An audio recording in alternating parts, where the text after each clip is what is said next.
Chapter 1. Character. I believe in the sacredness of a promise, that a man's word should be as good as his bond, that character, not wealth or power or position, is of supreme worth. J.D. Rockefeller. What would you give to accomplish your life's one greatest dream?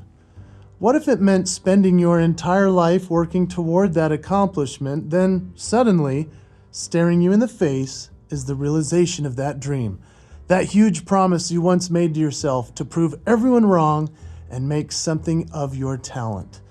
And what if, when the moment came for the realization of your goal, you discover it is morally misaligned with your life's true ambitions? I had one goal: to headline in Las Vegas. As an entertainer, I was on my way and fast. Having already become one of the top one-man show acts in my state of Utah, building my celebrity and making all the right connections, I was well on my way. Within 3 years of beginning my career, I found myself sitting across the table from one of Las Vegas's billionaire hoteliers, who was offering me the fulfillment of my dream. Let's be fair, it wasn't exactly the whole shebang, not right away at least. What I was being offered was to have professional managers, producers, writers, and real showbiz legends take over my career, to mentor and mold me into the performer they needed at their soon-to-be open mega hotels. As my wife and I drove the 6+ hours to Las Vegas in our Subaru Outback from my grandma's second home in Park City, Utah, which we had been renting for 3 years, we knew this was our dream coming true. The plan was first to have me go from one casino to another throughout the western United States and perfect my act. We had seen the shows they had produced, and they were the best between Lake Tahoe, Southern California, and Las Vegas. They would lock me in for life. I was to commit my career to their care and tutelage. The vision was drawn before me. Your name will be on taxis, on billboards, at the airport, and on the strip. You just have to listen to our advice, perform what we tell you to, and you'll become the next Danny Gans of Las Vegas. Danny Gans was my hero, a Christian family man working the strip in his own showroom, making over $100 million on his latest contract. Someone who wasn't a household name, but once you saw him, you knew he was the greatest performer you'd ever seen, and he became unforgettable. A clean show for families. The path was possible. Yet sitting there with the lawyers and casino brass, my wife and I flipped through the contract and realized a problem. Las Vegas's family-friendly 1990s theme attempt was no longer what it used to be. In order to make it now, mid-2004, as a non-celebrity in the pre-America's Got Talent era, you would need to make your show what had become the new order in Vegas as of 2003. What happens in Vegas stays in Vegas. As a boy who grew up in a religious home very devout to my faith, I was living a standard of morality and integrity and expected the same of the family that I was establishing. Therefore, with this contract, I was presented a life-changing decision. Do the show necessary for me to make it on the strip and make a windfall of money, become famous, accomplish my dream, or hold my ground. Significant fear washed over me. I knew this was my moment. I thought there could be future moments, but I knew this was the big one.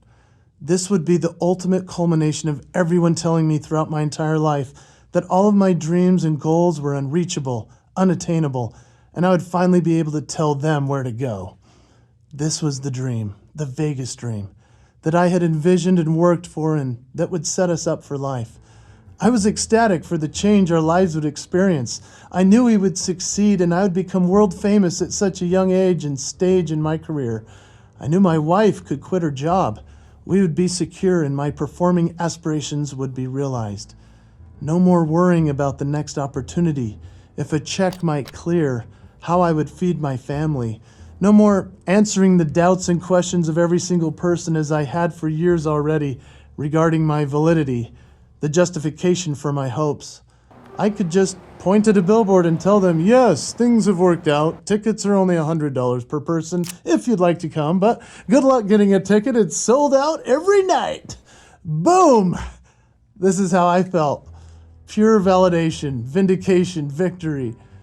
And then the reality hit as I realized what I would be trading and what could possibly happen if I fell into the patterns those before me had. From my knowledge of the industry and those enjoying the successes that I knew I would upon performing well, it was apparent I would need to fend off every physical and worldly addiction, habit, and downfall that none who went before me had successfully navigated. Even if those typical addictions weren't on my radar, they hadn't been on the checklist for my heroes either. And yet, they still succumbed. What of my family? With no children yet, we could create whatever we wanted, whenever we wanted, this new little family of ours. Yet look at those already performing nightly. Not to judge their choices, but it was telling. No one was married to the original spouse with whom they had begun their careers. Few remained in their faith.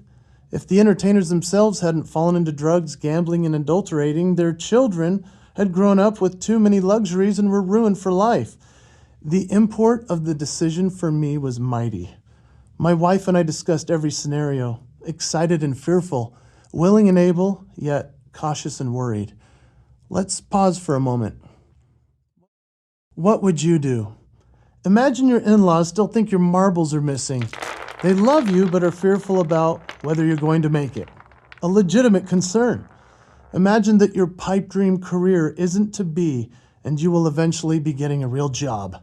You'd have to. Imagine that your old peers from school asking when you are going to take things seriously and go to college and get your degree like they did.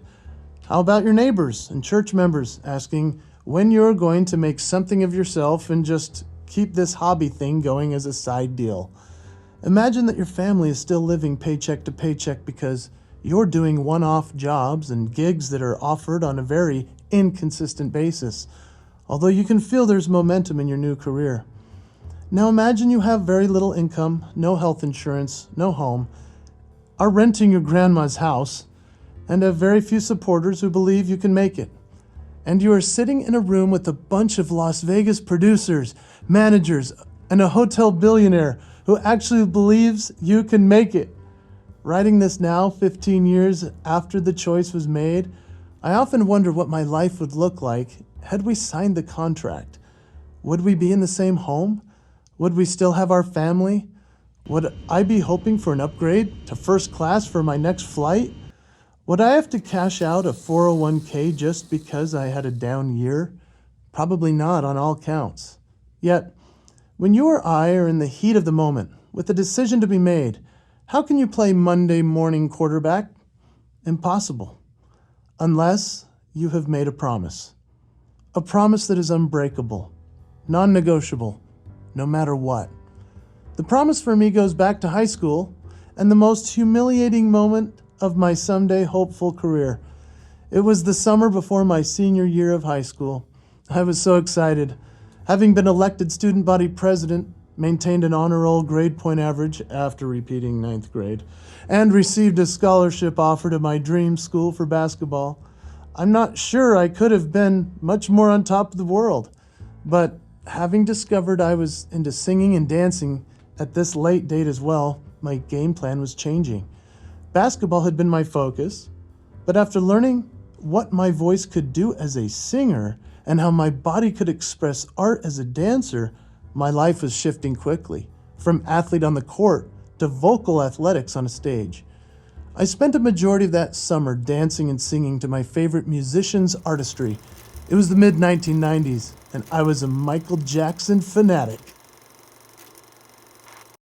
Back then we had VHS tapes, and I wore out every video I could find of Michael doing his famous dance moves, from the Fred Astaire tap dance to the Sammy Davis Jr. body contortions, and of course the otherworldly moonwalk. Subliminally, I made a promise to myself at some point in time that every waking moment would be spent working on dancing like Michael. At the time, this actually wasn't a popular thing, as allegations had arisen about him that tainted his legacy and damaged not only his own career but also the lives of the victims. However, as a teenager, all I wanted to do was figure out how he could move, dance, and perform in such an incredible way. I wanted to dance like Michael. With the encouragement of neighborhood friends who got a kick out of my undying practice regimen and ability to mimic, we would drive to the local snow cone stop at the corner grocery store parking lot. My friends would park their cars in a circle, turn the headlights on, crank the MJ music to full blast, and the unsuspecting crowd of teens waiting for their dessert on a summer's night were suddenly gifted a show by a street dancer. Disclaimer: Utah is not known for street dancers, let alone a street dancer asking for money. However, money was thrown our way. Yes, even enough for us to go to the movies. The dollar movies, but still. What a fun time that was. I continued my love for musical athleticism by attending a music and dance camp at Brigham Young University. BYU is a religious university owned by the Church of Jesus Christ of Latter-day Saints, of which I am a member. Attending the BYU Young Ambassadors Camp, I was very excited to meet other like-minded performers and have my chance to showcase what I could do. When the night of the audition for the talent show arrived, I listened in horror as people, far more talented than I, stood and sang operatic arias that rivaled Broadway, and these were high school kids at a camp. Backstage, I had planned to sing, but hearing the talent level, I knew I could do only one thing to wow the crowd. I handed the show producer my mixtape, put on my wig, fedora, and sequined glove, and courageously stepped onto the stage that would forever change my life. As the music boomed, I began to move. The rhythm and I flowed freely. I was in my element. This was all I had practiced the entire summer. This was my moment. The crowd cheered when it became apparent I was pretty good at mimicking Michael's moves. And then I did a move that Michael was infamous for and that no young man should do, let alone one at a religious university talent contest audition. Yes, that move. As I grabbed that area of my body, the crowd went silent and then burst into applause. I was thrilled, so I did the move again. More applause and cheering. My routine was now in full swing. Testosterone-induced rage mixed with artistry that had never been expressed on a real stage with lights. I had found my calling. As the medley of music came to a close, instead of simply ending with my arms out, as per another signature move of the great MJ, I chose something more dramatic that I had seen him do but had never tried. Spin, fall to knees, rip off shirt, high-pitched screams, stand, arms out. The crowd leapt to their feet. My peers, the attendees, were losing their minds. Clearly, I had received the largest, most impressive ovation of the night and was sure to win the contest the next night for the parents to enjoy. High-fiving participants who were now fearful to take the stage following the complete mopping of the floor with the show that I had done. I was on cloud nine. Hugs, cheers, they continued. And then I saw the camp director, the famous and acclaimed leader who had taught us all week. He wasn't smiling. I went for the old, "So, what do you think?" baiting him for the compliment I knew was imminent. Arms folded, he leaned toward me and said, "Young man, you are disqualified from the talent show." Stunned, I had no idea why or what he was talking about. "Why?" I protested. "I just received the best response of the night. In fact, no one has ever done anything as good as that on this stage. I just won the talent contest and it's over." He looked at me and said with power and authority, "You have been raised to know what is right and what is not. You know the standards of this school. You know who you represent as a man of God. That was the opposite of everything we stand for and everything you stand for. Just because the audience is cheering and encouraging those types of moves doesn't mean you should do them. You need to choose what type of performer you're going to be. You know better. You're disqualified." I had never been more incensed. Everyone else was confused as well. It was just assumed not only that I would get to be in the talent contest, but that I was going to win it. Instead, I went back to my room and sat on the bed, shirt torn, sweat dripping from my chest. I looked across the room at the window, only to see the reflection of myself. In this moment, I could choose whether I was right or he was. What a jerk. How embarrassing. What does he know?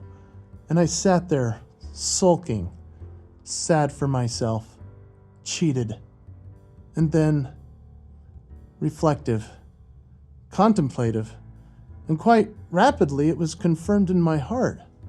He is right. I know better. I went too far. I should have never done those moves, even though the crowd was cheering and egging me on.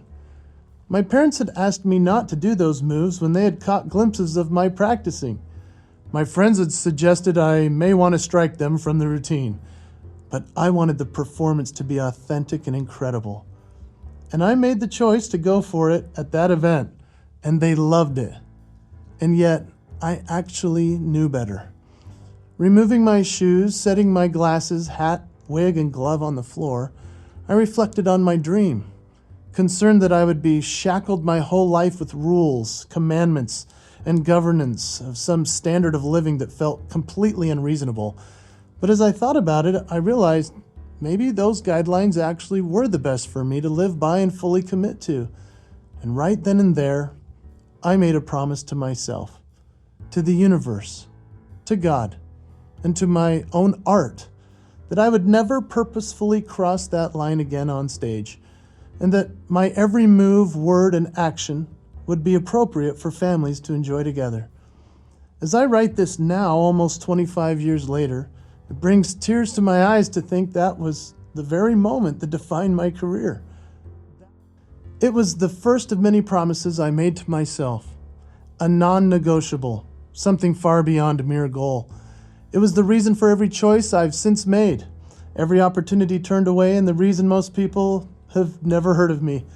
And I couldn't be more grateful that in that very moment, I made such a promise to myself. What do you stand for? What offers, opportunities, and promotions have you turned away in order to stick to your guns? What moments have changed your life because you gave in, succumbed to internal or external pressures, or broke a promise? What do you believe in? If you can't make a promise and keep it, you very well may succeed in business, and you quite possibly can put on a show, but your soul will be empty. If you can't make a promise to yourself and keep it, you will live a life devoid of peace. The promise is a choice, a clarion call of character, an investment in integrity.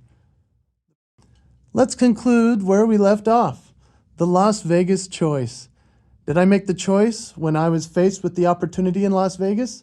Ultimately, no.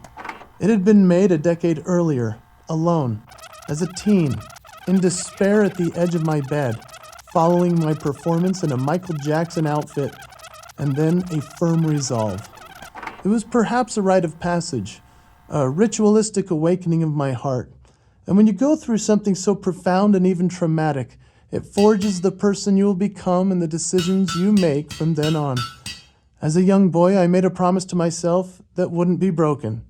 And as a man being handed the golden key to my future, with my wife next to me in a Las Vegas casino and the world's greatest opportunity in front of me, there was no decision to make then and there.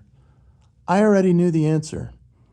After more back and forth, I told the producers, directors, managers, and owners of what could have been my future, thank you, but I'm going to go in a different direction. I was told I'd never have that opportunity again, and they were right, as I have been blacklisted from headlining in the city. And that is why few audiences have ever heard of me, and that is why I can sleep at night, and that is why you're reading this book. That is the promise.